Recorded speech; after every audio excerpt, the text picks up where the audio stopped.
Following a lengthy process involving the Hawks and the National Prosecuting Authority, as well as Interpol, a 37-year-old South African woman who was based in the US has been successfully extradited and placed under arrest. The extradition was approved by US authorities in July. She arrived this evening and was processed by the Hawks detectives to appear in the Bloemfontein Magistrate's Court on Monday, the 12th of August. She was the PA to former Free State Premier Ace Magashule when crimes in the 255 million rand asbestos contract were allegedly committed. We're now joined by Colonel Philani Nkwalase, who was part of the contingent that received and processed the arrest. Colonel, very good evening to you. Thank you so much for your time. Following the extradition, perhaps give us an order of events. What happened from the time? I understand some SAPS and Interpol members were on the plane with her. From that point, talk to us about what were some of the steps that occurred. Good evening, Paul, and good evening to your viewers as well, and thank you for the opportunity. Well, the part of Interpol, of course, some of our members had to go, and when I say our members, I'm referring to Interpol as in SAPS members, had to go and fetch the suspect, and of course she was brought into the country, and successfully they arrived. And upon arrival at OR Tambo International Airport, the suspect was then processed and handed over to the DPCI as one of the suspects on the matter which you have mentioned on the intro, which is the asbestos case in Free State. And of course, the investigating officer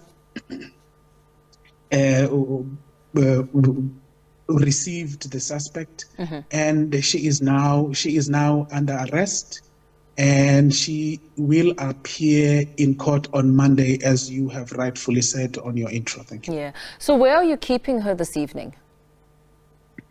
Well, for security reasons, we can't disclose that information, but I can assure you she is under the police custody, and she is due to appear in court on Monday. She will arrive. She will be appearing on Monday in court in Bloemfontein Magistrate's Court, and we were quite happy with the process and the collaboration between ourselves as the DPCI, the Interpol, as well as, of course, the NPA, because as you would know, we have gone quite a long way with this matter, where we now have on record 18 suspects being arrested, and of which 5 of those are, juristic persons, which are the companies, that is.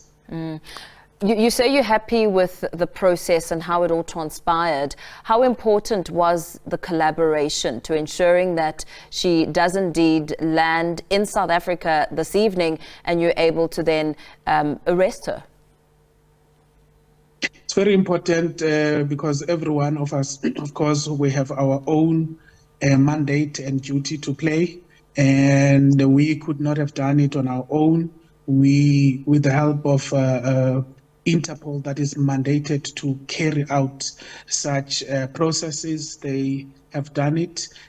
And of course, with the NPA and the investigation done by the DPCI, and of course the DPCI works hand in gloves with the NPA. As you know, we do not arrest to investigate. Rather, we investigate the matters and then we arrest, and of course guided by the NPA as the type of investigation that we are carrying are prosecution-led investigation. So we're quite happy where we are now, and to have actually brought her to the country successfully. And we will also ensure that the processes, they go as planned in court, and then the court will decide on her future, as well as the other suspects. Absolutely. As you talk about how it all unfolded, what would you say was notable in terms of her demeanor as she was arrested, on the plane, taken off? And because our reporter Kayeli Hlokumalo, who was on the ground there, was explaining that the process went by very, very quickly, and just give us a sense of the kind of demeanor and the atmosphere as you made the arrest and brought her out of the plane as she landed in South Africa? Well, what I can say, from our side, the issues is security and safety, safety for her and safety of our members, and of course those that happened to be at the airport at the time, and of course on the plane. For us, we did not have any issues with that process, and even with her, the journey, we understand she would be a suspect. There might be certain concerns from her side, but we did not have issues. The process went very smooth, and we believe going to Bloemfontein as well, it will continue to be so until she appears in court and where her fate will be decided. If you had to describe some of the complexities and the challenges you encountered during this process, what stands out for you in terms of what you had to tackle? Because it was quite lengthy as it all unfolded before she landed in South Africa. What stands out for me, and I always keep on repeating this, is really the collaboration within with the entities.